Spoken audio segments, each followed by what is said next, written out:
Pick that up, sweetheart." That is what Dr. Whitfield said 14 minutes before he learned the woman he was humiliating had once held the line in Ramadi for 72 hours under mortar fire. Hannah Clarke moves through Cedar Creek Medical in Philadelphia like a ghost, efficient, silent, reading lips to compensate for the profound hearing loss she hides with perfect positioning and strategic nodding. The fluorescent lights hum soundlessly in her world, their electric buzz something other people hear but she feels as a faint vibration through the tile floor beneath her shoes. She checks vitals in the ICU at 0630 hours, her hand steady as surgical steel despite the tremor that surfaces only in empty locker rooms at midnight. Blood pressure cuff, pulse oximeter, for line, the ritual is muscle memory now, 13 years of it compressed into movements that require no sound. Around her, alarms beep and ventilators wheeze their mechanical rhythms, but she navigates by lip-reading the monitor screens and watching the doctor's mouths form words like subtitles on a silent film. In her locker, tucked beneath folded scrubs in the basement of Cedar Creek, sits a pair of worn combat boots, desert sand still caught in the treads, laces frayed from convoy runs, the leather cracked like aged bark. The only physical proof that Master Chief Petty Officer Hannah Clarke ever existed. She adjusts the hearing aids hidden beneath her tied-back hair, barely visible even when she turns her head, and catches Dr. Whitfield watching her from across the nurse's station with the calculating stare of a predator who has identified prey. He's tall, silver-haired, the kind of arrogant that comes from never being challenged. His white coat is tailored. His watch costs more than Hannah's monthly rent. He sees her moving among the beds like she's apologizing for taking up space, and something in her deliberate invisibility registers as threat. Not because she acts inferior, she doesn't. Because she acts like she knows something he doesn't. The morning rounds begin at 0700. Hannah stands at the back of the resident team, her presence present but undemanding, until Dr. Whitfield presents the post-operative protocol for the elderly woman in ICU bed 4. Caesarean abscess, significant risk of gram-negative infection.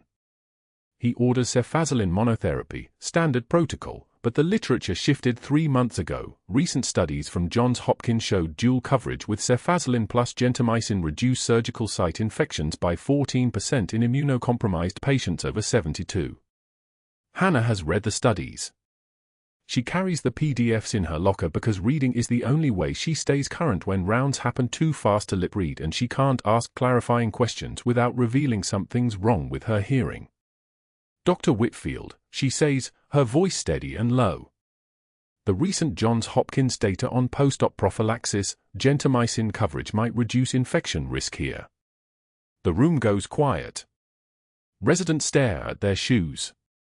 The attending physician beside Whitfield touches his pen to his clipboard but doesn't write. Whitfield's smile doesn't reach his eyes as he looks at Hannah for 3 full seconds, sizing her up, measuring something. Then he dismisses her with a wave so casual it's almost choreographed. "Thank you, nurse. I'm aware of the literature." His tone carries the weight of a door slamming. "My protocol stands."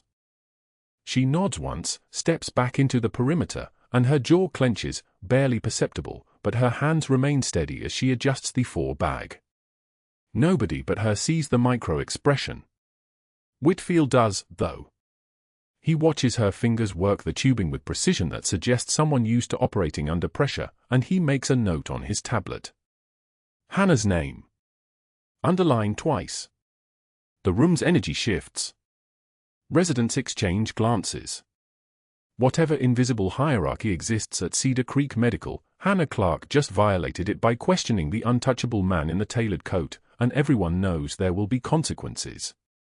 Whitfield's power operates on a simple principle: his decisions are not questioned by people who want to keep their jobs. Hannah has just announced, in front of 8 doctors and 3 medical students, that she doesn't fear him. That she thinks he might be wrong. The calculation happens in his eyes in real time. She's marked herself as a problem that needs solving. By afternoon, room for 12 admits a new patient. 4-star General Marcus Hale, Special Forces Command, post-cardiac catheterization, stable condition. Hannah pulls his chart and her eyes lock on his service record before she can stop herself. JSOC Task Force 121, Classified Operations, Ramadi Rotation 2009 to 2011. Her hands go still on the keyboard. Ramadi. The operation. The raid that went wrong in ways that still don't exist in official records. She sees his face on the monitor as the transport team wheels him into the bed, 60s now, grey at the temples, the kind of aged integrity that comes from surviving things no one's supposed to talk about. He's watching the ceiling with the calm of a man who's been in worse situations than a hospital bed. Hannah adjusts his monitors with hands that don't shake. The heart rate monitor beeps its steady rhythm, 72, normal, healthy. O2 sat 98%.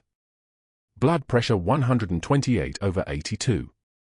The general lies back and closes his eyes, and she sees in the slope of his shoulders the weight of command decisions that probably killed people. He's her son's commanding officer. The man who ordered the Ramadi operation. The man who led the raid that took her hearing, or rather, whose raid led to the extraction that took her hearing, the classified part that exists in Pentagon files under a name that isn't hers anymore. She adjusts his bag and feels her jaw clench again, a controlled reaction that suggests she's holding something back. Which she is. 13 years of it. She works the evening shift, moving between rooms with the practiced invisibility of someone who has learned to disappear in plain sight. At 18:47 hours, she's in the ICU hallway retrieving a dropped vital signs clipboard when Dr. Whitfield rounds the corner carrying a patient chart. He sees her and doesn't slow down. His expression shifts into something deliberate, something orchestrated for an audience. But there is no audience. The hallway is empty except for the hum of equipment and the distant beeping of monitors. Hannah notices this. The deliberateness without witnesses is worse than the deliberateness with them. Whitfield stops in front of her and drops the chart onto the floor between them. It splays open, pages scattering across the tile like someone kicked them. He smirks, an actual smirk, the kind that belongs on a boy in high school, not a surgeon in his 50s, and says exactly what he wants to say. "Pick that up, sweetheart." The moment stretches. Hannah's jaw clenches once, barely perceptible, just enough to show that a human being was briefly present behind her eyes before the composer returns. But she doesn't flinch. Doesn't flush red. Doesn't retreat. She simply bends and retrieves the scattered pages with the same efficiency she uses for everything else. Her hands don't tremble. Her breathing doesn't accelerate. She gathers the chart and straightens and continues her rounds as if he'd said nothing at all, as if he doesn't exist, as if the temperature in the hallway hasn't just dropped 15 degrees. What Whitfield sees is a woman who will not break in front of him, and this infuriates him more than if she had cried. The lack of reaction is its own kind of defiance. He stands in that hallway for 7 seconds after she passes, watching her move toward room for 12, and something in his brain registers threat the way a predator registers the scent of something larger than itself. Later, from his office window on the 4th floor, he watches her through the glass partition of the ICU. She's adjusting the generals for, checking his pupils, conducting the ritual of nursing with the kind of practiced competence that suggests this isn't her first crisis, first trauma, first moment of holding someone's life in her hands. Something about the way she moves, the particular grace of it, the muscle memory, bothers him. She moves like she's done this before. Not in a hospital. Before that. In the locker room at 2200 hours, Hannah sits alone on the bench and removes her hearing aids. The world collapses into pure silence. She reaches into her locker and touches the combat boots, just her fingertips against the worn leather, and feels the weight of 13 years pressing down on her shoulders like a physical thing. Desert sand, Ramadi dust, convoy runs through neighborhoods where civilians didn't know if the Americans were coming to help or arrest them. The boots smell like the past. Like the version of herself that the Pentagon ordered to disappear, told to bury, promised never to surface again. She's made a living since then at being invisible, but tonight she's made a terrible mistake. She's questioned a powerful man who thrives on absolute authority, and now she's about to tend to the one man who knows exactly what she used to be. The physician's lounge at Cedar Creek Medical smelled like burnt coffee and ambition. Dr. Whitfield stood at the center of a cluster of 6 residents and 4 attending physicians, his voice carrying the particular authority of a man who'd never been interrupted in his life. "I give her 1 week," he announced, loud enough for the entire room to hear, louder than necessary. "Hannah Clarke will quit before Friday. I'm personally buying drinks for anyone here when she does." 2 of the younger doctors laughed nervously, the sound of people who weren't sure if they were allowed to be amused but didn't want to be left out. 15 feet away, Hannah stood at the medication cart, her back to them, hands entering the narcotic count into the computer with the kind of meticulous precision that came from muscle memory and something deeper, a lifetime of making herself invisible. She didn't turn. She didn't pause. Her fingers moved through the digital inventory with perfect rhythm, each keystroke deliberate, each number verified twice before entry. But her eyes tracked the reflection in the locked medication cabinet glass, reading every word on Whitfield's lips even over the distance, even over the quiet hum of machines and the soft shuffle of hospital sounds around them. She'd learned in Ramady how to listen with her whole body when her ears betrayed her. She'd learned how to read intention in the tilt of a shoulder, how to measure threat in the cadence of laughter. The narcotic count was finished by 14:30 hours. Hannah signed the log, secured the cabinet, and moved toward the cafeteria for the evening shift change. The hallway tiles were the color of old bone. Her shoes made no sound against them, a habit from places where sound meant death, where the quietest footsteps belonged to the soldiers who came home. She carried her tray past the doctor's table where Whitfield held court like a general surveying his territory. The soup was still steaming. The sandwich was fresh. The coffee was black, no sugar, exactly how she liked it. Whitfield extended his foot. It wasn't accidental. Hannah saw it coming in the microsecond before impact, saw the deliberate shift of his weight, the calculated timing, the smirk already forming at the corners of his mouth. His shoe clipped the tray's edge with surgical precision. The soup exploded across the white tile floor in a crash that sounded like breaking glass, followed by the scatter of a sandwich, the splash of coffee spreading in a dark corona across the clean surface. 30 heads turned. The cafeteria went quiet the way rooms do when they sense permission to witness something they shouldn't.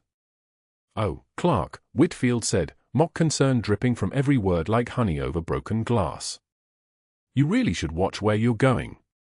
We can't have clumsy nurses on the cardiac floor." He smiled. His teeth were very white. "Patients might die." Hannah's jaw clenched for exactly 1 second, barely perceptible, just the muscle tightening beneath her skin like a fist closing and opening. Her hands didn't shake. Her breathing didn't change. She crouched smoothly, her movements efficient as a machine, and began retrieving the pieces of her lunch from the contaminated floor. A nursing student moved to help her, reaching down with genuine kindness written across her face. Hannah shook her head once, a tiny movement, almost invisible, the kind of refusal that came from someone who'd learned long ago that accepting help meant becoming a symbol, becoming a story, becoming something other than invisible. She picked up every piece herself. The sandwich went into the trash. The bowl. The cup. She wiped the floor with a paper towel, one careful pass, then another, then a third until no stain remained. While she cleaned, she could feel Whitfield watching her with the satisfaction of a man who'd just confirmed his own power. He'd knocked her tray. She'd picked it up. The hierarchy was intact. The order was preserved. He was everything, and she was exactly what he'd called her, clumsy. Forgettable. Just a nurse. Hannah stood, disposed of the towel, and walked toward the kitchen to find her second lunch without a word or glance in his direction. The nursing student watched her go with something like admiration mixed with confusion, the look of someone trying to understand how a person could be humiliated so thoroughly and refuse to break. The third humiliation arrived at 1900 hours in the ICU hallway when Hannah was conducting her medication rounds on General Hale's floor. Whitfield approached from the nursing station, General Hale's chart in his hand. He didn't hand it to her. He dropped it at her feet, a deliberate release of the manila folder that scattered its pages across the floor in a wide, theatrical arc. The sound echoed, paper hitting tile, the whisper of pages separating, the small violence of information dispersed. "Pick that up, sweetheart," he said, loud enough for 2 residents, 3 nurses, and a patient's family member to hear. His voice carried the practiced cruelty of someone who'd spent years perfecting the art of public humiliation.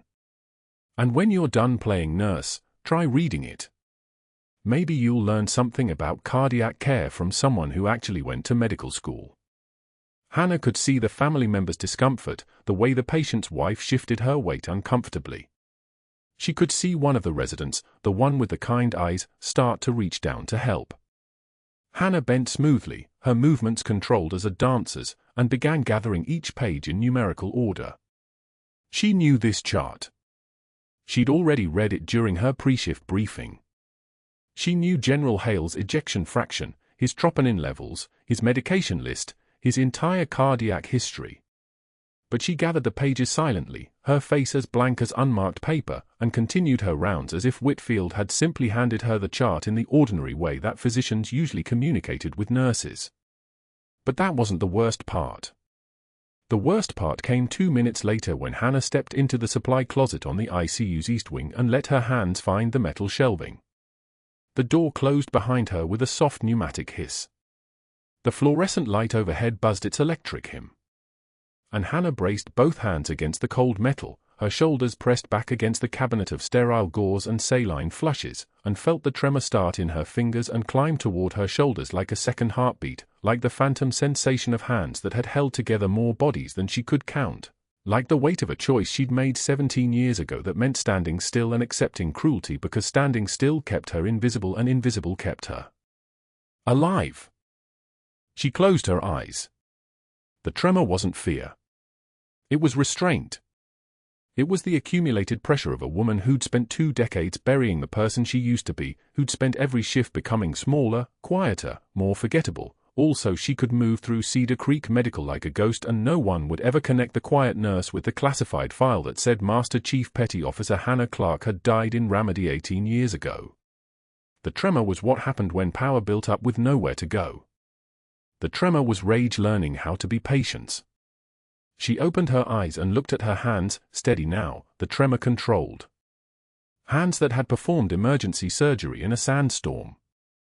Hands that had closed chest cavities and adjusted drips and held the weight of dying soldiers' heads against her chest while waiting for medevac.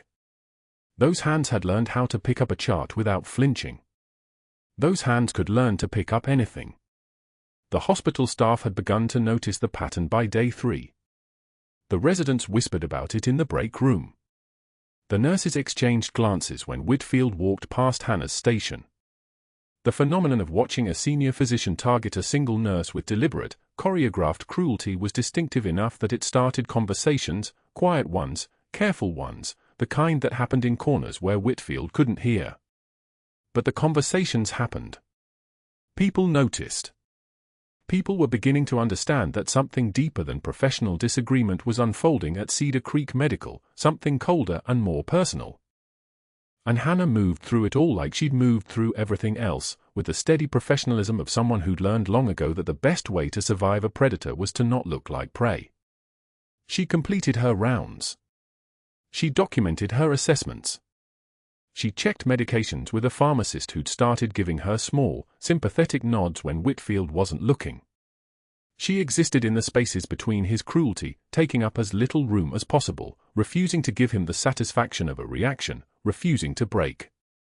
What neither Whitfield nor anyone else knew was that the man in room for 12, the 4-star general who slept 15 feet from Hannah's medication cart, the man with classified access and connections that reached straight to the Pentagon, had served under Hannah's command during a classified operation in Ramadi that most of the military had tried to forget. He didn't know her name yet. He didn't know that the quiet nurse checking his vitals every 4 hours was the same Master Chief who'd kept his entire unit alive for 72 hours straight while the world burned around them.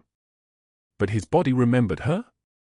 His nervous system recognized the presence of someone who'd been trained in the same schools, forged in the same wars, marked by the same impossible choices. He watched her move through his room with the efficiency of a soldier performing a mission, and something in his military-trained instinct whispered that this was not just a nurse. At 2,300 hours, as Hannah was finishing her evening rounds, she glanced into room for 12 and saw General Hale sleeping with the kind of stillness that only came to people who'd learned to rest in dangerous places. The monitor beside his bed showed a steady rhythm. Normal sinus. The heart of a man who'd survived things most people couldn't imagine, who'd commanded respect through competence and earned loyalty through sacrifice. The heart of someone who'd worn a uniform the way Hannah used to wear hers, before the uniform became a liability and invisibility became survival. She was about to move on when her pager buzzed, not the code alert she couldn't hear, but the vibration she could feel. It was unusual. It meant someone in the hospital had triggered something worth her immediate attention. She didn't know yet that at 0200 hours, General Hale's heart would betray him. She didn't know that the next 4 minutes would erase everything she'd built in her quiet, invisible life. She didn't know that Dr. Whitfield was in his office at that exact moment, making a phone call to the hospital's chief counsel, activating a network of allies that would move against her with the precision of a coordinated strike. She only knew that she had 2 minutes before the start of the night shift, and the boots in her locker, the worn combat boots tucked into the bottom of her personal locker, the only physical evidence that Master Chief Petty Officer Hannah Clarke had ever existed, felt very heavy against her heart. The shift had 30 minutes left when Hannah noticed it. Room for 12. General Hale sat upright at 2 in the morning, one hand pressed against his sternum like he was holding something inside from escaping. His breathing was shallow. Rapid. The kind of breathing that meant the body was already in crisis before the brain caught up. She moved toward his doorway without hurrying. Never hurry. Hurrying made people ask questions. General. Her voice stayed level. How long? 5 minutes. His jaw was clenched. Pressure. Like someone sitting on my chest. Hannah was already moving into the room, her hand finding the pulse oximeter on his bedside monitor. 92% oxygen saturation. The number should have been higher. Should have been much higher. She unhooked the cardiac monitor and leaned closer, listening past the electronic beeping to the sounds underneath. The heart sounds were muffled. Distant. Like they were coming from underwater. She turned to the monitor display and saw what made everything suddenly sharp and clear. The jugular veins in his neck were distended. Swollen. Pressure building behind them. She'd seen this before, not in a hospital, but in a forward surgical tent near Ramadi with mortar fire close enough that the ground was shaking. A soldier with a blast injury and fluid filling the sac around his heart, crushing it incrementally until the organ simply stopped working. Cardiac tamponade. I'm calling the code team, she said quietly, reaching for the call button. No. His hand caught her wrist. Not yet. Tell me what you see. Hannah's eyes met his for exactly 2 seconds. Long enough for something to shift in his expression. Long enough for her to understand that he already knew. That some part of him had recognized what only another trained operator would recognize, that the person standing in front of him in hospital scrubs had done this before. Had done this under conditions that would have broken ordinary people into pieces. She pulled her hand away gently. I need supplies. 2 minutes. She didn't wait for permission. She moved through the darkened hallway like water through a sieve, back to the crash cart station where the supplies lived, the same supplies she'd used in field conditions with hands that remembered every step without needing her brain to intervene. A sterile field. An 18-gauge needle. The kind they taught in medical school but most nurses never used outside of simulation labs. The kind that required absolute confidence and zero hesitation. The cardiac monitor beeped its steady rhythm as she returned to room for 12 and closed the door. Hannah's hands moved on their own, the muscle memory so profound it felt like her body was remembering something her conscious mind was trying to forget. She prepped his skin with antiseptic that smelled like copper and chemicals. Located the 5th intercostal space just above his xiphoid process, the anatomical landmark burned into her nervous system from 72 hours of continuous surgery in Ramadi when the casualties kept coming and the only way to save them was to move fast and move right. This is going to feel like pressure, she said. Not pain. Pressure. The needle went in. Smooth. Controlled. No wasted motion. And then came the hiss, that sound she remembered from field surgery, the sound of fluid escaping, of pressure releasing, of a system that was crushing itself finally getting relief. The syringe filled with sanguineous fluid, dark and thick. 40 milliliters. 50. 60. His breathing changed immediately. Less panicked. The monitor display shifted as the pressure around his heart decreased and the organ was allowed to work again. She could feel his eyes on her hands as she worked, hands that were steady as surgical lasers, hands that had held lives together under conditions that would have shattered anyone else. Sinus rhythm, she said, watching the monitor normalize. BP 110/68 and climbing. She disposed of the needle and the fluid in the biohazard container, her movements precise and economical. Her heart was beating normally. Her hands were not shaking. This was what Master Chief Petty Officer Hannah Clarke did. This was who she was when there was no time for fear.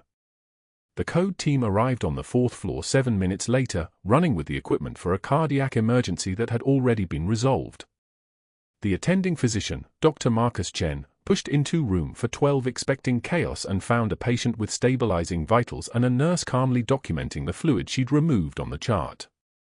What happened? Chen's voice was sharp, already moving into crisis mode. Pericardiocentesis, Hannah said flatly. Cardiac tamponade. Patient presented with muffled heart sounds, elevated JVD, and tachycardia. 65 milliliters of sanguineous fluid aspirated from the pericardial sac. Vital stabilizing post-procedure.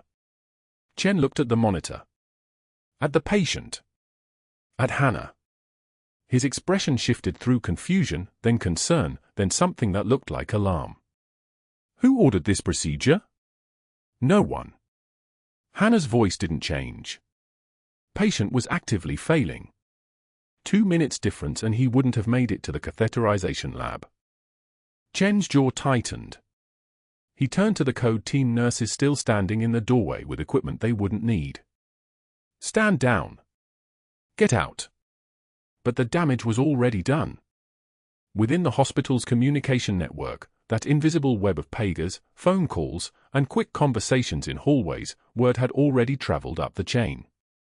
A nurse had performed an invasive procedure without physician authorization. A potential liability. A credentialing issue. By 9 in the morning, Dr. Whitfield was making phone calls from his office on the 3rd floor. The first call went to Dr. Patricia Vance, Chief of Medicine. Hannah heard about it later when she was called to administration, heard about it because Whitfield made sure the narrative reached her before the consequences did. An unsupervised invasive procedure, Whitfield had told Vance, his voice carrying that particular tone of concern that masked satisfaction underneath. I'm concerned about her credentials. The authorization chain of command. And honestly, I've been noticing gaps in her file. No references. Employment history that starts 3 years ago. No prior healthcare positions listed. Vance, a thorough administrator, did what she was trained to do. She pulled Hannah's file. And Whitfield was right, there were gaps. A nursing license from Pennsylvania with no companion licenses from other states. No employment history before Cedar Creek Medical. No references from other healthcare facilities. To someone who didn't know what to look for, it looked suspicious.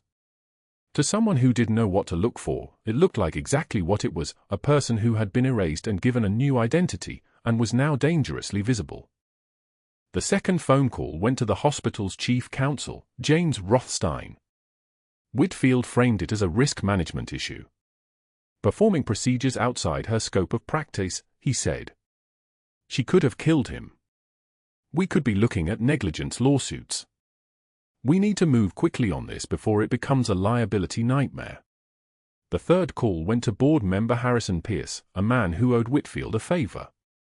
Whitfield had covered up a surgical complication the year before, an infection that should have been reported but wasn't, a patient outcome that was significantly worse than it appeared on paper.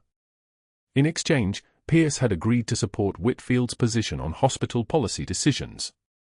Now Whitfield was calling in the debt. A credentialing emergency, he said. We need to suspend this nurse pending investigation. It protects the hospital and shows due diligence. The fourth call went to a private investigator named Martin Delgado, someone Whitfield had used before to vet potential whistleblowers. "I need a full background check," Whitfield said. "Employment history, social security verification, any military records, property ownership, criminal history. Everything. And I need it fast." By 11 o'clock, Delgado called back. The information he provided was exactly what Whitfield needed. Hannah Clarke's social security number was real but recent. Her address history began 3 years ago. There were no military service records under that name in any searchable database. No prior healthcare employment. No credit history before 36 months. It was the profile of someone who had been given a new identity by federal authority, someone who had been systematically erased from one life and inserted into another. It was also exactly the ammunition Whitfield needed to accelerate the firing. At noon, Hannah was called to administration. Dr. Vance was present. Rothstein, the chief counsel, was present. There was also a younger man in a hospital security uniform, someone Hannah had never seen before, which meant he was from the external security contractor they used for sensitive matters. "Ms. Clarke," Vance said, and the formality of her voice was already a verdict. "You're being placed on immediate suspension pending a formal investigation into yesterday's procedure in room for 12. Specifically, your authorization to perform an invasive medical procedure without physician oversight, and the gaps in your employment history and credentialing that have just come to our attention." Hannah's hands were folded in her lap. Her breathing was even. "I performed an emergency intervention on a patient in active cardiac failure. The patient required immediate intervention or would have been deceased within 5 minutes. "That may be," Rothstein said, his voice carefully neutral in the way lawyers use neutrality as a weapon. "But procedure requires that such emergency interventions be followed immediately by physician evaluation and documented authorization. We have no evidence that you communicated with Dr. Chen until after the procedure was complete." "Dr. Chen was on the 4th floor," Hannah said flatly. "The code team was on the 2nd floor. The patient would have been dead. I communicated the procedure and findings to Dr. Chen immediately upon his arrival, and he reviewed and approved the intervention." "Which is noted," Vance said, her tone suggesting that noting it did nothing to resolve the larger concern. "However, we also need to address the significant gaps in your background. You have no prior healthcare employment on record, and your personal history shows a clear discontinuity 3 years ago. We need time to investigate these discrepancies fully. Until that time, you're suspended with pay pending the outcome of the review." The security officer stood. The message was clear. Hannah rose without comment, without argument, without the kind of resistance that would only confirm their suspicions.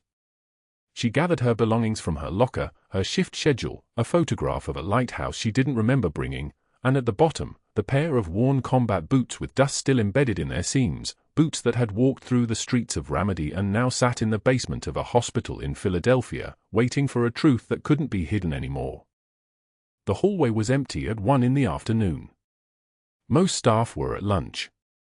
She walked toward the main exit past the ICU, and that's when she saw him, the General Hale, standing in his doorway in a hospital gown, his hand still resting against his chest where the fluid had been crushing him just hours before, watching her with an expression that contained no surprise at all. Their eyes met for 2 seconds. That was all. Then she kept walking, past his doorway, toward the entrance of Cedar Creek Medical, while behind her on the 3rd floor, Whitfield watched from his office window and smiled the smile of a man who had finally made his opponent visible. He didn't yet understand that visibility was the last thing he should have wanted. He didn't yet understand that the person he'd just fired wasn't a vulnerable nurse with employment gaps. She was a weapon. And she was about to remember exactly what that meant. Security escorted Hannah out of Cedar Creek Medical at noon, her personal locker contents in a cardboard box pressed against her chest. Dr. Whitfield watched from his office window on the 3rd floor, fingers steepled, already composing the narrative in his mind, another hire who couldn't hack it, another nurse who'd overstepped and paid the price. He had no idea his 3 board members were already reviewing his own surgical records, that the pharmaceutical rep kickbacks were logged in emails his lawyer was about to discover, that the weapon he'd forged was sharpening itself against his own throat. Hannah moved through the lobby with her usual efficiency, unremarkable, invisible, the kind of woman you'd forget the moment she passed. The security guard, not Torres, someone younger, held the door open with professional indifference. Rain hammered the Philadelphia streets outside. She walked. By 3 in the morning, Hannah sat alone in an all-night diner on Broad Street, the kind of place where nobody asked questions and the coffee was always hot, though hers had gone cold an hour ago. Fluorescent lights buzzed overhead like angry insects. A truck driver 2 booths away read yesterday's newspaper. The waitress, older, with varicose veins mapping her calves, refilled cups nobody wanted filled.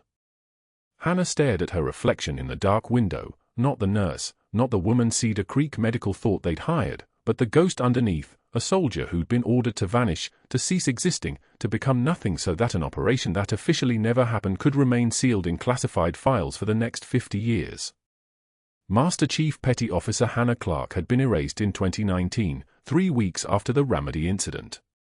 The extraction had gone sideways, a building collapsed, civilian translator still inside, 3 Marines pinned by fire. She'd gone in deaf to incoming rounds, worked by hand signals and muscle memory, pulled 4 people out of rubble while rounds pinched the air around her head. Command loved her for it. Command also loved that she'd done it without authorization, that she'd exceeded her operational parameters, that the entire sequence existed in a grey space between doctrine and disaster. The solution was simple: bury it. Bury her. Cut her loose with a new identity, a sealed file, and an explicit order never to surface. Never use your rank. Never use your name. Never acknowledge your service. Disappear, they said. For your protection. For ours. She'd done it. 3 years of becoming nobody. 3 years of walking through a hospital, healing people with hands that remembered how to work by bloodlight and gunfire, keeping her head down, asking no questions, accepting every insult Dr. Whitfield could manufacture because the alternative was a federal marshal's team pulling her in the middle of the night. She'd honored the order. She'd been a ghost. Until 0200 hours, 2 nights ago, when a monitor alarmed and a 4-star general's heart was crushing itself in blood, and Hannah's muscle memory took over like a weapon finally given permission to fire. She'd done the pericardiocentesis with hands that couldn't hesitate, hands that knew this procedure in Ramadi and knew it here, hands that saved a life, and in saving that life, she'd broken the order. She'd surfaced. She'd become visible, and visibility meant termination, not the kind that came from a hospital board, but the kind that came from federal agencies who preferred their ghosts to stay buried. Hannah touched the scar tissue around her ears, permanent colloid grooves where the RPG blast had detonated her eardrums. The hearing had never come back. The tinnitus came instead, a phantom roar that only she could hear, a reminder that some wounds don't heal, they just become part of the landscape you carry. The diner's neon sign flickered outside. Pink, then red, then pink again. Nobody came in. Nobody went out. The rain kept hammering, each drop hitting the window glass like accusations. She didn't notice the black SUV that pulled into the parking lot at 3:47 a.m. She didn't see the 2 men in suits step out, one tall, one compact, both moving with the practiced economy of people who'd been trained to observe without being noticed. They stood in the rain for exactly 90 seconds, one of them photographing her through the diner's window as she stared at her own reflection, a woman with no documentation that made sense, no employment history that tracked, no family listed in any database, no proof she'd ever existed as anything except a nurse named Hannah Clarke. Whitfield's investigator had connections to the right people. An off-the-books security contractor who understood that some backgrounds required verification beyond normal channels. The men took their photographs and drove away, their report already forming: target is isolated. Target has no visible resources. Target appears mentally destabilized. Target is optimal for neutralization if required. By dawn, Whitfield had already called the board chairman. He requested an emergency termination hearing, expedited, citing falsified credentials, unauthorized medical procedures, and patient safety concerns. He didn't mention that 3 of the 4 board members were already comparing his signature on surgical reports with his physician's assistant, who'd forged approximately 43 post-operative notes in his name over the last 18 months. He didn't know that 1 board member had already called the state medical board. He didn't know that his pharmaceutical rep contact had been wearing a wire for the last 14 months, that the DE had recorded every conversation, that his career was already ending. He just knew that Hannah was the problem, and removing her would fix the institutional embarrassment. The board scheduled an emergency session for 2 days out. Whitfield smiled from his office. Victory was a matter of process, and he understood process. Hannah stayed in the diner until the morning shift came in at 6. She bought another coffee she didn't drink, then drove to a motel on the edge of the city, paid cash, and sat on a bed that smelled like industrial bleach and broken promises. The FBI had protocols for situations like this. The NSA had protocols.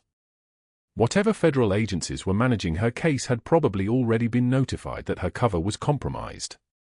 She'd be extracted soon, relocated, new identity, another hospital in another city where she could be invisible again. The worn combat boots in her locker, the only physical proof that Master Chief Petty Officer Hannah Clarke had ever existed, would be left behind. She couldn't go back to Cedar Creek Medical.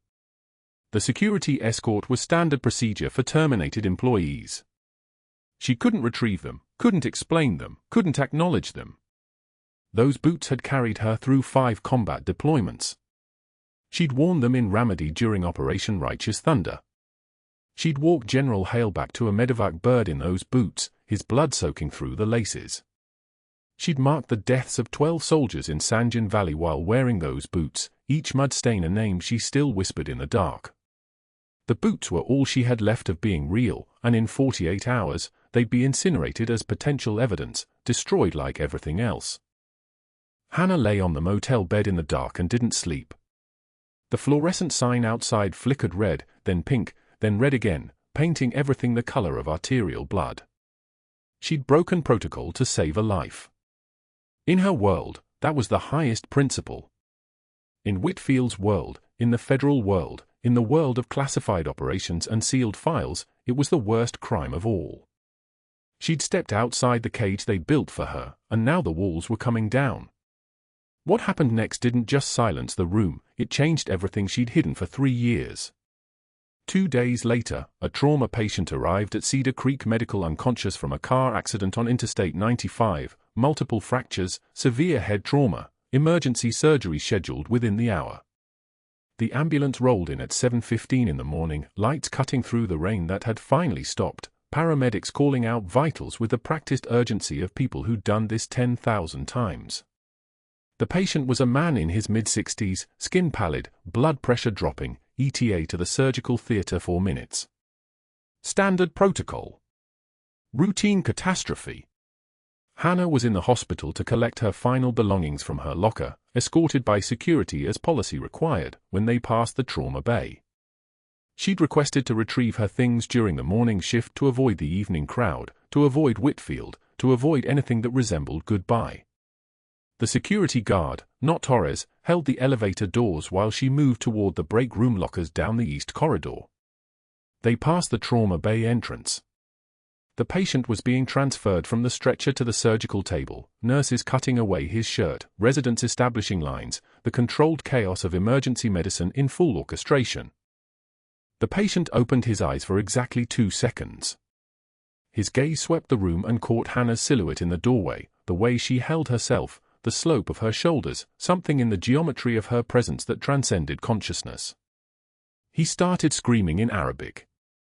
Al-Sadiqa! Al-Sadiqa! Al-Sadiqa!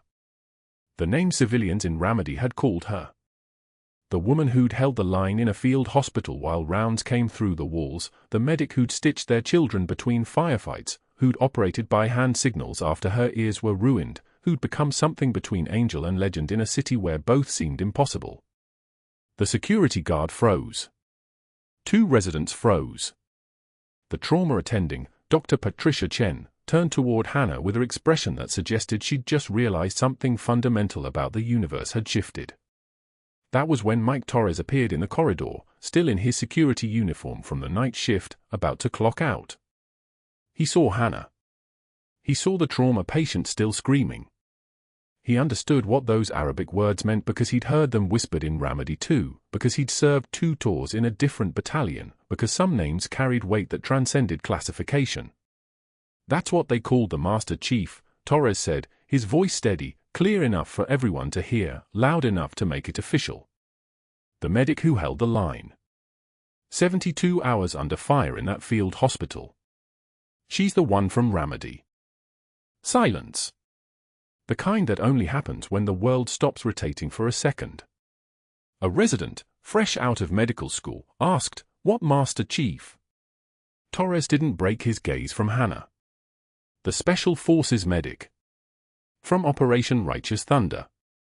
The one they had to bury because the entire operation was classified so deep they burned the documentation. The trauma attending began moving Hannah toward the exit, preparing to escort her back out, to restore normalcy, to return the universe to a configuration that made professional sense. Then the elevator at the end of the corridor opened, and 4-star General Marcus Hale stepped out in his hospital gown, for pole clattering, his face still bearing the paleness of someone who'd been 3 minutes away from death 2 nights ago. He was holding a manila folder marked classified in letters the color of fresh blood. He moved toward the trauma bay. Toward Hannah. Toward the room that had gone silent. "I made some phone calls," he said. His voice carried the weight of a man accustomed to being obeyed. "Pulled some strings. Accessed some files that technically don't exist." He opened the folder. "Read aloud. Master Chief Petty Officer Hannah Clarke. Navy Special Warfare Combat Medic. 2 deployments to Kandahar. 2 deployments to Helmand Province. 1 deployment to Anbar Province. Silver Star for the Jolan District Operation. Bronze Star with Valor for Operation Righteous Thunder. 2 Purple Hearts from IED fragmentation. Honorable discharge paperwork signed in 2019 but never officially processed." The hallway contained exactly 15 staff members, 2 patients in nearby rooms, for family members, and 1 nurse who'd spent 3 years disappearing so thoroughly that even she'd almost believed it. Operation Righteous Thunder, Hale continued, his eyes never leaving the documentation. Ramadi, 2019. Master Chief Clarke was attached to a 4-man fire team. Intelligence suggested a collapsed structure containing a civilian translator critical to ongoing operations. Fire team inserted under heavy enemy fire from 2 fortified positions. Building was rigged with secondary explosives. During extraction, an RPG detonated 73 meters from the position. The general looked up from the file. Master Chief Clarke positioned herself between the fire team and the blast. Absorbed the blast pressure wave that ruptured both eardrums. Continued performing field triage on 3 wounded soldiers without auditory input while returning fire and calling in medevac coordinates. He looked at Hannah. Everyone looked at Hannah. That soldier was me. She pulled me out of a burning vehicle. Stabilized a severed femoral artery with her bare hands while under sustained fire. Then she went back in for 2 civilians nobody was supposed to extract. She saved 4 lives in that compound. She destroyed her own hearing doing it. And then command decided the operation never happened, and neither did she. 10 seconds of absolute silence. The kind where you can hear the ventilators humming in every room, where the fluorescent lights seem impossibly loud, where the universe is still recalibrating. Then General Hale, stiffly, painfully, lowered himself to kneel on the tile floor. His footpole clattering against the wall behind him. His gaze unwavering. He raised his right hand to his forehead in a salute, military, formal, absolute, and held it. A 4-star general. On his knees. In front of a woman in scrubs who'd been trying to disappear. Hannah's composure finally cracked. Her jaw tightened, then released. Her eyes began streaming tears, not from fear, not from shame, but from something that lives in the space between being seen and being believed, between existing as a ghost and being recognized as human. The cardboard box fell from her hands. Paper scattered across the tile floor. The hallway erupted. Staff members pulling out phones. The resident asking questions nobody could answer. Torres saluting, a civilian security guard in a suit, raising his hand in the same military gesture. Dr. Chen moving toward Hannah, her expression transformed into something that looked like awe. Nobody moved toward Whitfield's office. Nobody needed to. Everyone in that hallway was already thinking about what his investigation into Hannah's credentials would mean, what questions would get asked about how he'd sourced her background, what his methods revealed about the depth of his desperation to destroy someone he'd viewed as a threat. The ones who've seen the worst often give the most. 2 days after her suspension, a trauma patient arrived at Cedar Creek Medical unconscious from a motor vehicle accident on I-95 north of the city, a collision at 47 miles per hour with a support column that crushed the driver's side door and left him in critical condition. The paramedics brought him in with a Glasgow coma scale of 7, a fractured femur, and a pneumothorax that the flight paramedics had already decompressed with a needle at the scene.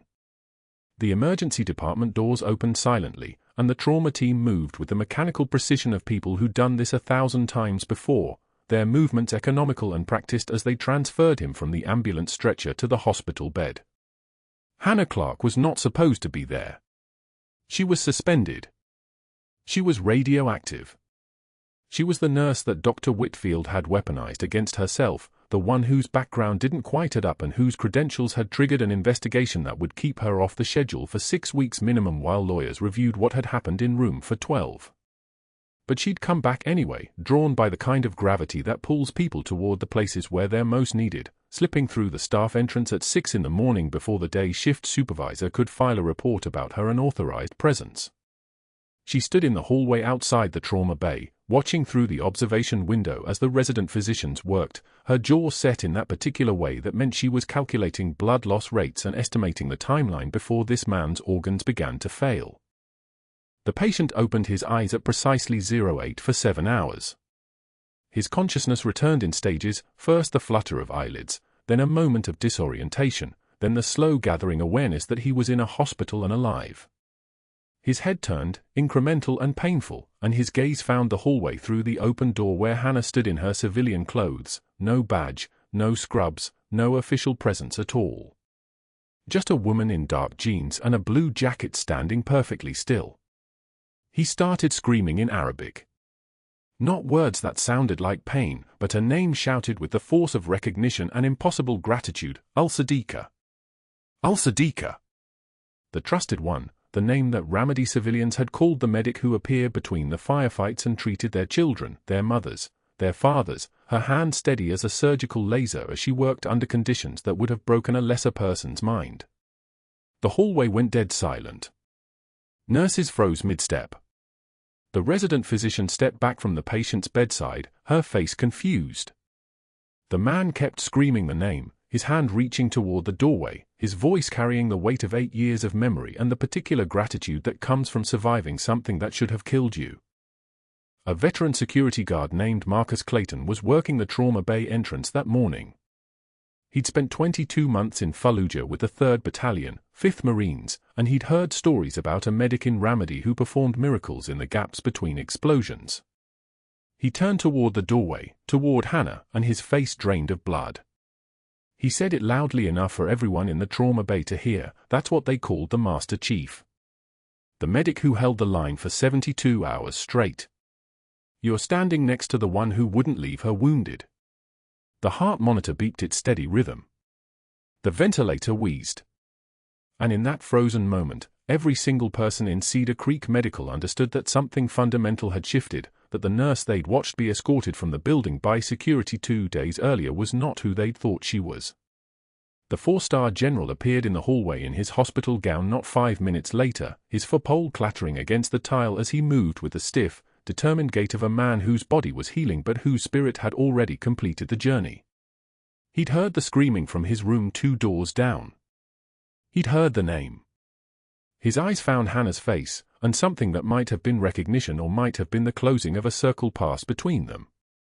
He was holding a classified file, the kind with a red border and a seal that meant it contained information about military operations that civilians weren't supposed to know. He'd made 3 phone calls that morning, one to the hospital board chair, one to the Pentagon, one to a journalist he knew from a defense committee briefing, and within 90 minutes, the file had been declassified enough to carry with him.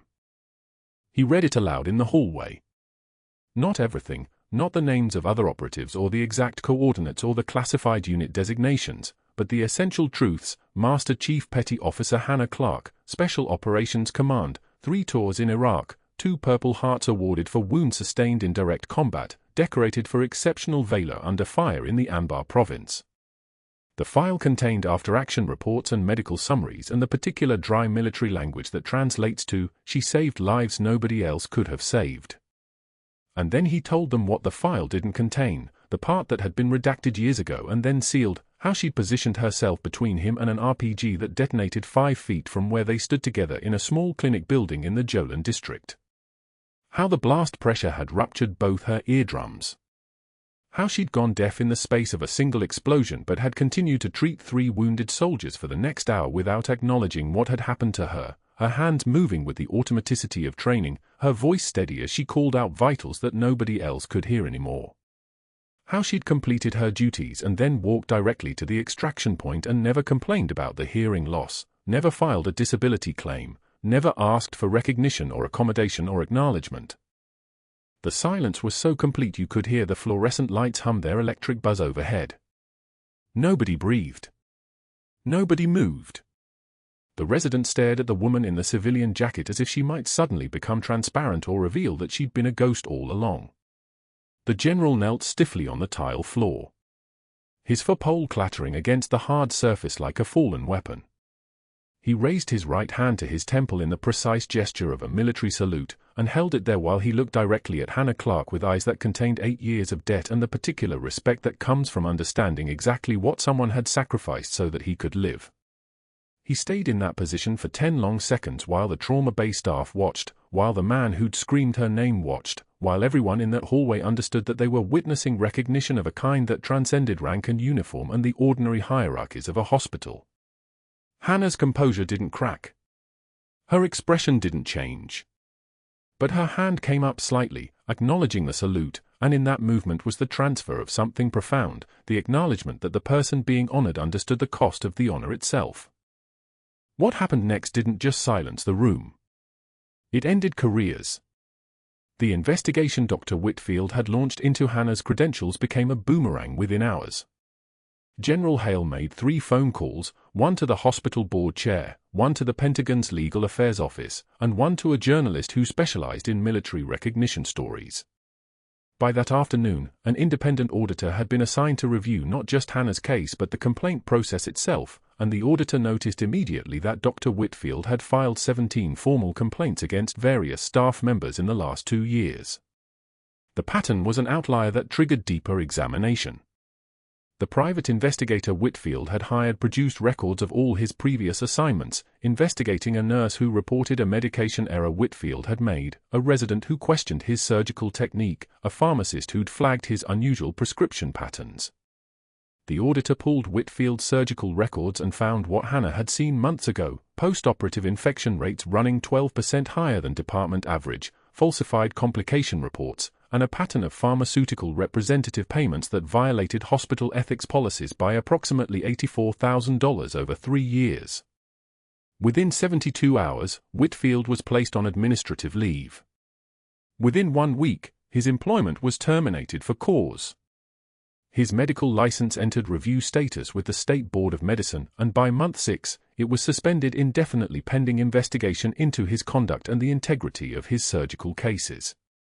The network he'd carefully built, the board members, the legal contacts, the professional relationships, evaporated as everyone in power moved quickly to distance themselves from the scandal. His calls went unreturned. His emails bounced back with automated messages. The doctors who had laughed at his jokes in the physician's lounge avoided eye contact in hospital parking lots and took different routes through the hallways to avoid any chance encounter. Hannah Clarke was reinstated with full back pay and a formal apology from the board chair, delivered in the same conference room where Whitfield had planned to justify her termination. General Hale attended the reinstatement meeting in full dress uniform, unauthorized by regulations but unopposed by anyone present. The board chair asked Hannah what would make this situation right. She looked at him for 3 seconds and said, "Let me do my job." The board chair nodded and approved a hospital-wide protocol review to prevent future abuses of power by senior physicians. 6 months later, Hannah walked past a community center 3 blocks from Cedar Creek Medical, and through the window she saw Dr. Whitfield teaching CPR to a class of bored teenagers. His physician's salary was gone. His reputation was destroyed.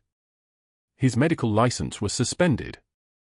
He was demonstrating chest compressions on a plastic dummy while students scrolled through their phones, his voice reduced to the flat monotone of minimum wage work and professional erasure. He looked up and saw her watching through the glass. Their eyes met for exactly 3 seconds. His expression contained something that might have been recognition, might have been shame, might have been just exhaustion. Hannah held his gaze with the particular calm of someone who no longer needed anything from him, then continued walking without breaking stride. One hand brushed the dog tag she now wore openly over her scrubs, Master Chief Petty Officer Hannah Clarke, her real name, her real rank, no longer hidden in the gaps between uniforms. The other hand steadied the young man walking beside her, Lieutenant Marcus Hale Jr., the 4-star general's son, medically discharged after an IED injury in Syria, now a nurse extern completing his clinical hours and shadowing her shift to learn what real medicine looked like. He was also the brother-in-arms of her own son, who had died in the same blast that injured him, a fact that bound them more deeply than genetics ever could. "Did you know him?" Marcus Jr. asked, nodding toward the community center window where Dr. Whitfield was preparing for his next class of indifferent teenagers. "Once," Hannah said. Her voice carried the weight of finality. "He taught me something important." "What's that?" "That the people who spend the most energy proving they're superior are usually the ones most afraid of being ordinary." She touched her dog tags, and the metal clinked softly against the stethoscope hanging around her neck. "Let's go. We've got a cardiac follow-up in 10 minutes. They continued toward Cedar Creek Medical, where the automatic doors opened silently before them, where General Marcus Hale was scheduled for his 6-month post-operative assessment, where the hallway that had once echoed with Dr. Whitfield's contempt now filled with the quiet competence of people who understood that true strength lives in the ones willing to serve without recognition. Hannah Clarke walked through those doors with her head high, no longer hiding, no longer erased, finally visible in the way that matters most, not because anyone had forced her into the light, but because she'd chosen to step into it on her own terms. The ones who have seen the worst often give the most. Like and subscribe for more stories about the unsung heroes living among us. Leave a comment below. Have you ever been underestimated by someone who didn't know your true value? And hit that notification bell so you never miss when we share the next story of hidden strength and earned respect.